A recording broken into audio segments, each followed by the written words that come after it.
Oke, sudah tampil, Bu. Sudah tampil, Pak. Baik, silakan. Oke.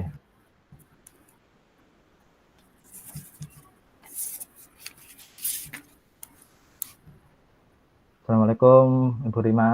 Selamat siang. Waalaikumsalam. Selamat siang, Pak Agus. Bagaimana kabarnya hari ini? Puji Tuhan baik, Bu. Terima kasih.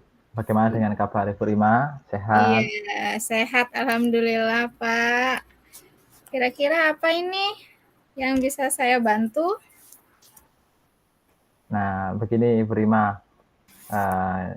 Saya mengajak Ibu bertemu. Ada hal yang ingin saya bahas terkait dengan saya ingin coba meningkatkan kompetensi saya sebagai seorang pendidik untuk menciptakan pengelolaan kelas yang baik. Baik sekali ya, Pak Agus ya.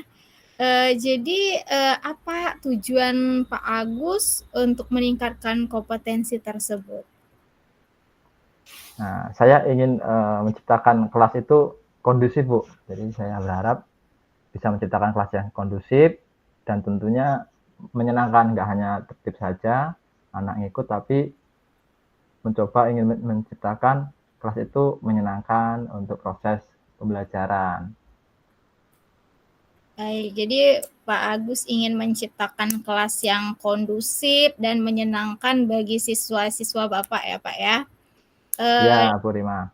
Oke, berarti dari apa yang Bapak lakukan itu untuk mencapai itu kira-kira untuk mencapai tujuan itu apa saja sih yang sudah Pak Agus lakukan? Untuk hal-hal yang sudah saya lakukan, ada beberapa metode yang sudah saya coba pakai.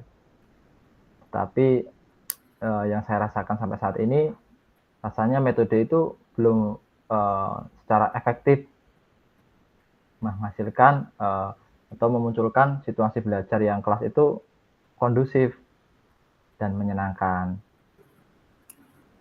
Jadi Pak Agus sudah mencoba berbagai metode pembelajaran, namun belum efektif Pak ya. Ya, Kira-kira Bu yang Rima. menjadi tantangan Pak Agus untuk mencapai tujuan tersebut itu apa ya Pak ya?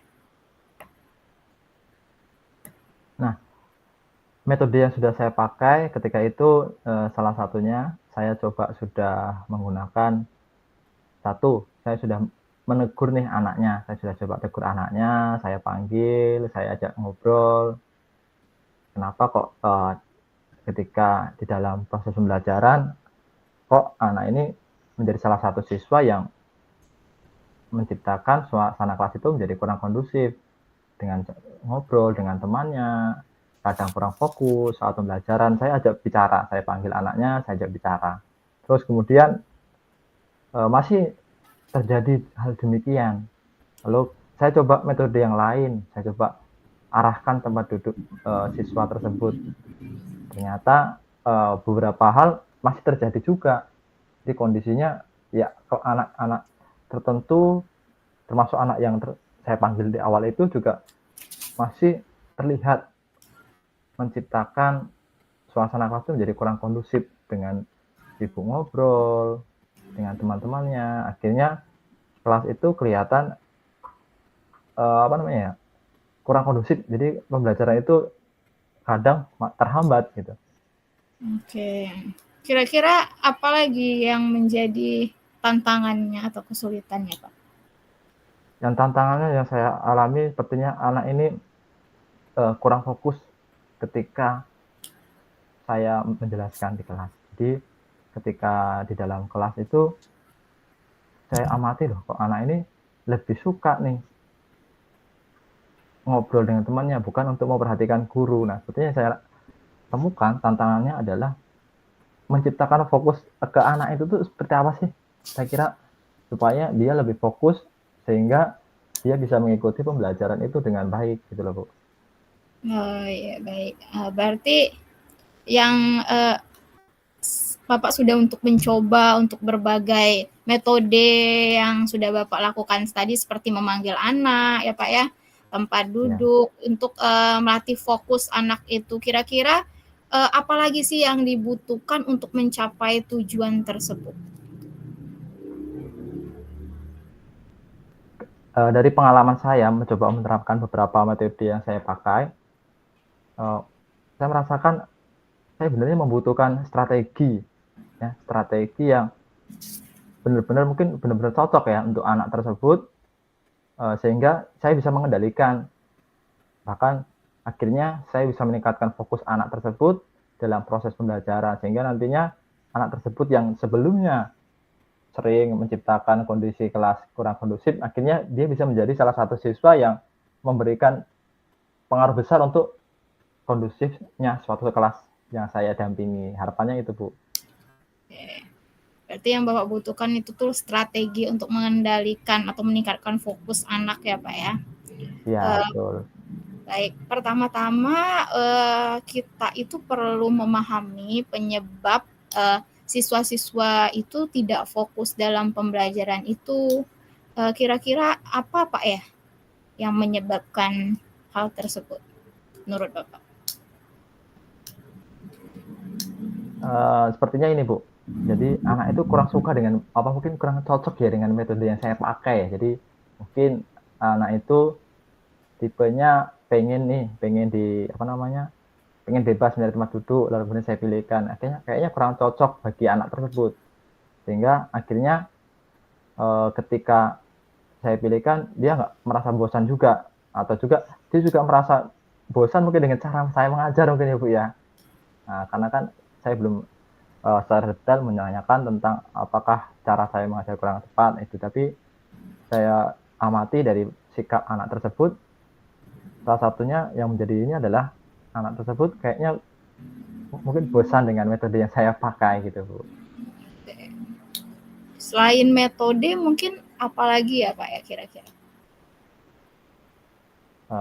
Kalau selain metode yang saya pakai, salah satunya adalah mungkin karena ini, Bu, proses pembelajaran yang saya berikan dulu, Bu. Mungkin dia bosan dengan proses yang saya berikan ketika di dalam kelas. Mungkin tipe anaknya dia lebih enjoy dengan diskusi, main bareng, nah gitu kan. Tapi mungkin karena kan saya mengajar pendidikan Pancasila, jadi cenderung ada beberapa analisis materi yang membutuhkan pemikiran lebih, apalagi di kelas 6. Jadi sepertinya dia bosan dengan rutinitas kegiatan yang saya sampaikan. Jadi akhirnya dia mencari kesibukan sendiri dengan ngobrol dengan teman-temannya itu. Oke, baik. Jika demikian, Pak, berarti kita perlu memberikan metode lain mungkin yang dapat menarik fokus anak, seperti metode-metode yang bervariasi mungkin, atau yang lebih mendekatkan ke anak sehingga anak itu tidak bosan. Mungkin seperti itu yang Pak Agus inginkan ya, Pak ya? Iya, Bu. Nanti akan saya coba gunakan metode-metode baru. Tentunya saya juga akan panggil anak itu lagi ya. Saya panggil anak itu lagi, saya ajak bicara lagi dengan mungkin saya tanyakan dengan metode yang saya pakai, kenapa kok masih kadang menciptakan kelas itu menjadi kurang kondusif. Nanti saya akan coba cara baru untuk meningkatkan tingkat fokus anak sehingga bisa belajar dengan baik. Oke, baik Pak Agus. Selain itu mungkin kita juga perlu memberikan penguatan yang positif kepada murid agar dia bisa fokus. Mungkin kita bisa memberikan pujian atau penghargaan seperti mendengar dan mengikuti pembelajaran itu lebih terfokus. Mungkin seperti itu Pak ya, yang Bapak harapkan. Iya, Bu. Jadi mungkin dia bisa merasa dihargai ya, Bu ya. Akhirnya dia senang ikuti pelajaran saya. Oke, baik dari apa yang sudah kita diskusikan tadi, kira-kira kesimpulannya apa ya Pak ya, yang bisa kita ambil?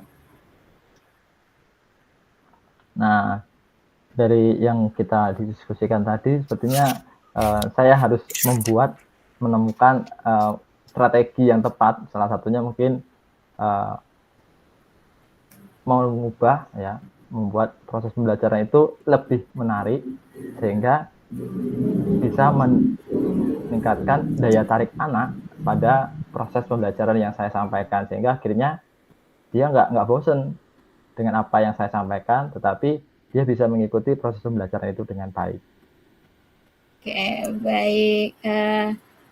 Sudah baik Pak Agus ya. Saya rasa untuk hari ini untuk diskusi kita mungkin sampai di sini. Saya sangat menunggu rencana selanjutnya. Kira-kira kapan Pak ya akan diimplementasikan?